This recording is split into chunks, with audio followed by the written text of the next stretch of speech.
Hola y bienvenidos todos a este video de aprendizaje. Hoy veremos métodos de procesamiento de polímeros. Inyección. ¿Qué es el moldeo por inyección? El moldeo por inyección es un proceso semicontinuo que consiste en inyectar un polímero en estado fundido en un molde cerrado a presión y frío, a través de un orificio pequeño llamado compuerta. Aquí sus ventajas y desventajas.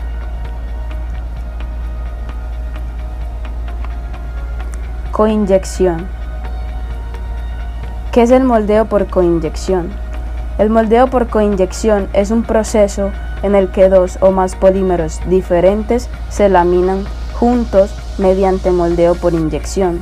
Estos polímeros pueden ser idénticos excepto por el color o la dureza, o pueden ser de diferentes tipos de polímeros. Cuando se utilizan polímeros diferentes, estos deben ser compatibles, es decir, soldarse, y se deben fundir aproximadamente a la misma temperatura.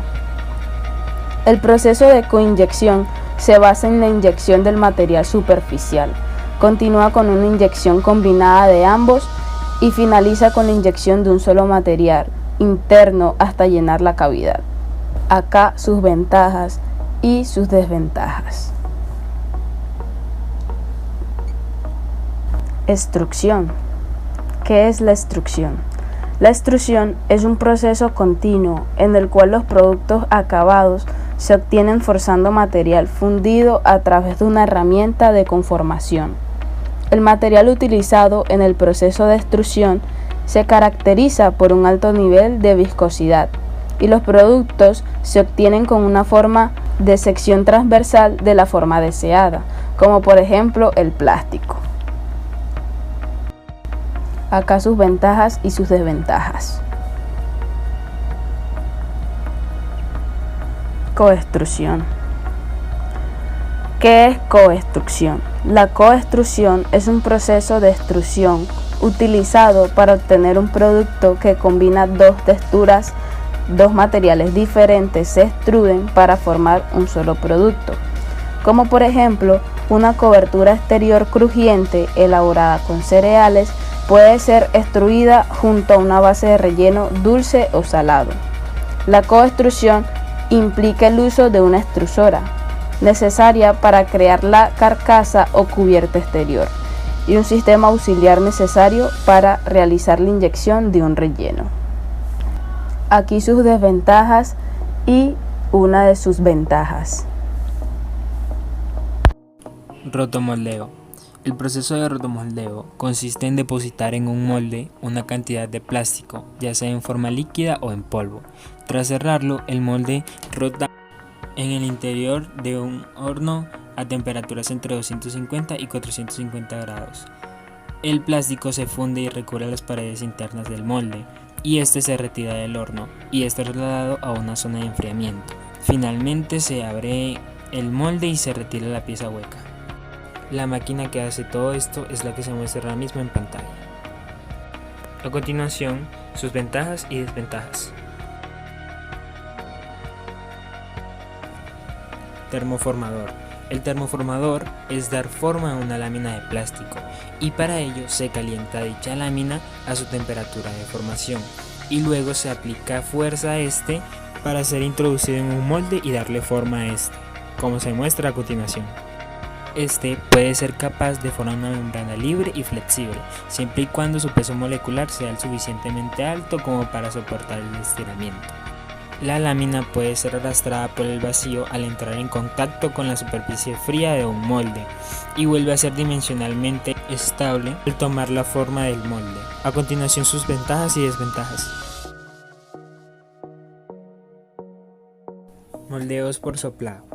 En procesos de moldeo y extrusión hablamos de fases que se observan las resinas plásticas para su transformación en piezas o perfiles. Sin embargo, dentro de estos procesos hay una tercera variable, que es soplar las partes durante o posterior a su procesamiento o mientras el polímero esté en su estado fundido. Esto se conoce como proceso por soplado. el cual consiste en el proceso de fabricación para moldear piezas huecas de pared delgada y uniformemente. En esta ocasión veremos dos, los cuales serían extrusión por soplado y inyección por soplado. Extrusión soplado.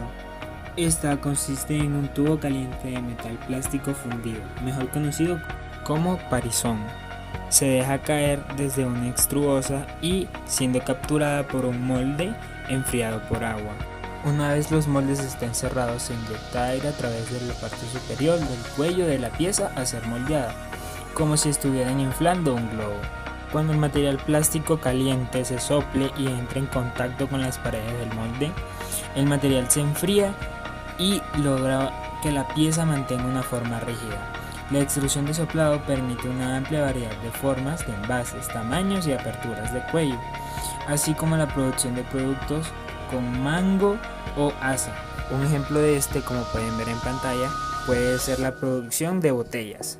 Un dato curioso es que muchas de estas máquinas pueden producir de 300 a 350 botellas por hora. A continuación, sus ventajas y desventajas. Inyección soplada. Este moldeo consiste en la obtención de una preforma de polímero a procesar, similar a un tubo de ensayo, la cual posteriormente se calienta y se introduce en un molde que alberga la geometría deseada. En ocasiones se hace un estiramiento de la preforma inyectada. Luego de esto se introduce aire para conseguir la expansión del material y darle forma final a la pieza. Y por último, se procede a su extracción. Un dato curioso es que en muchas ocasiones es necesario modificar el espesor de la performa, ya que para conseguir una pieza con diferentes espesores o para lograr un espesor uniforme en toda la pieza, ya que en la fase de soplado no se deforman por igual todas las zonas de los materiales. Estas son algunas de sus ventajas. Para finalizar, estos son algunos materiales que se utilizan en inyección y en extrusión. Muchas gracias por prestar atención y por ver este video.